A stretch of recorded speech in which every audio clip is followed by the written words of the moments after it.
अस्सलाम वालेकुम दोस्तों, वाला एग्रीकल्चर यूट्यूब चैनल 'ਚ खुश आमदीद कहने जी सारे भरावाਂ ਨੂੰ। ਦੋਸਤੋ ਗੰਦਮ ਮਾਰਕੀਟ ਦੇ ਵਿੱਚ ਅੱਜ ਵੱਡੀ ਤਬਦੀਲੀ ਵੇਖਣ ਨੂੰ ਮਿਲੀ ਹੈ, ਕਿਉਂਕਿ ਤੁਹਾਨੂੰ ਪਤਾ ਹੈ ਸੀਜ਼ਨ ਤਕਰੀਬਨ ਖਤਮ ਹੋਣ ਦੇ ਕਰੀਬ ਹੀ ਜਾਂ ਖਤਮ ਹੀ ਸਮਝੋ। ਫਿਲਹਾਲ ਜਿਹੜਾ ਮਾਰਕੀਟ ਦੇ ਵਿੱਚ ਫਿਲਹਾਲ ਜਿਹੜਾ ਸਟਾਕ ਵਗੈਰਾ ਵਾਫਰ ਮੌਜੂਦ ਹੈ, ਜਿਹਦੀ ਵਜ੍ਹਾ ਤੋਂ ਤਾਂ ਜਿਸ ਤਰ੍ਹਾਂ ਕਿ ਪਹਿਲਾਂ ਵੀ ਮੈਂ ਅਪਡੇਟ ਵਗੈਰਾ ਕਰਦਾ ਰਿਹਾ ਲਾਹੌਰ ਦੇ ਇਲਾਕੇ 'ਚ ਵੀ ਲਾਹੌਰ ਦੇ ਵਿੱਚ ਸਭ ਤੋਂ ਟਾਪ ਰੇਟ ਰਹਿੰਦਾ ਸੀ। ਤੇ ਫਿਲਹਾਲ ਜਿਹੜਾ ਅੱਜ ਦਾ ਜਿਹੜਾ ਫਰੈਸ਼ ਰੇਟ ਵਗੈਰਾ ਮਿਲਦਾ ਪਿਆ ਲਾਹੌਰੀਆਂ ਨੂੰ, ਕਿਸ ਰੇਟ ਤੇ ਗੰਦਮ ਵਗੈਰਾ ਮਿਲਦੀ ਪਈ ਹੈ, ਇੱਕ ਤਾਂ ਵੇਖੋਗੇ ਤਾਂ ਹੈਰਾਨ ਹੋਵੋਗੇ। ਪਹਿਲਾਂ ਤੁਹਾਨੂੰ ਮੈਂ ਜਿਸ ਤਰ੍ਹਾਂ ਦੱਸਿਆ ਸੀ ਕਿ 3500 3600 ਰੁਪਏ ਤੱਕ ਗੰਦਮ ਮਿਲਦੀ ਰਹੀ ਹੈ, ਜਦਕਿ ਜਦੋਂ ਸੀਜ਼ਨ ਸਟਾਰਟ ਸੀ ਉਦੋਂ 3800 3900 4000 ਰੁਪਏ ਤੱਕ ਵੀ ਗੰਦਮ ਸੇਲ ਹੁੰਦੀ ਰਹੀ ਹੈ। ਇਹ ਸੀਜ਼ਨ ਦੀ ਮੈਂ 2024 ਦੀ ਗੱਲ ਕਰ ਰਿਹਾ ਪਿਆ।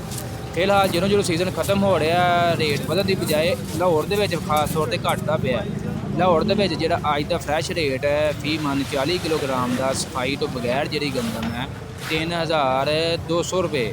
ਠੀਕ ਹੈ, ਸਫਾਈ ਵਾਲੀ ਜਿਹੜੀ ਹੈ 3250 3300 ਰੁਪਏ ਤੱਕ ਮਿਲਦੀ ਪਈ ਹੈ ਫੀ ਮਨ 40 ਕਿਲੋਗ੍ਰਾਮ ਦੇ ਲਿਆ। ਬਾਕੀ ਜਿਹੜਾ ਤੁਹਾਨੂੰ ਪਹਿਲਾਂ ਅਪਡੇਟ ਵਗੈਰਾ ਦਿੱਤੀ ਸੀ ਕਿ 3500 3600 ਰੁਪਏ ਤੱਕ ਰੇਟ ਚੱਲਦਾ ਪਿਆ, ਅਚਾਨਕ ਜਿਹੜਾ 3200 3100 ਰੁਪਏ ਤੱਕ 3100 ਰੁਪਏ ਤੱਕ ਵੀ ਗੰਦਮ ਸੇਲ ਹੋ ਰਹੀ ਹੈ, ਲਾਹੌਰੀਆਂ ਨੂੰ ਮਿਲਦੀ ਪਈ ਹੈ। ਇਹ ਦੋਸਤੋ ਗੰਦਮ ਦੇ ਹਵਾਲੇ ਨਾਲ ਅਪਡੇਟ ਵਗੈਰਾ ਇਹ ਵੀਡੀਓ ਤੁਹਾਨੂੰ ਅੱਛੀ ਲੱਗੀ ਲਾਈਕ ਸ਼ੇਅਰ ਕਰ ਦੇਣਾ, ਦੋਸਤਾਂ ਨਾਲ ਲਾਜ਼ਮੀ ਸ਼ੇਅਰ ਕਰ ਦੇਣਾ। ਇੰਸ਼ਾਅੱਲਾ ਮਿਲਦੇ